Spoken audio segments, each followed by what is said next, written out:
ఎవరి కొరకు ఎందుకొరకు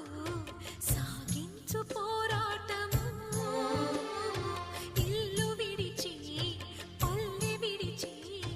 ఎన్నాళ్ళు ఈ నరకము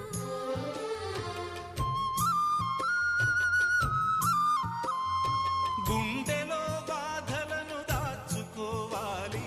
నా పోరు బాటలో నీ తోడు కావాలి పల్లెనే ఇల్లుగా నువ్వు చూసుకోవాలి పంచాది నిర్మలకు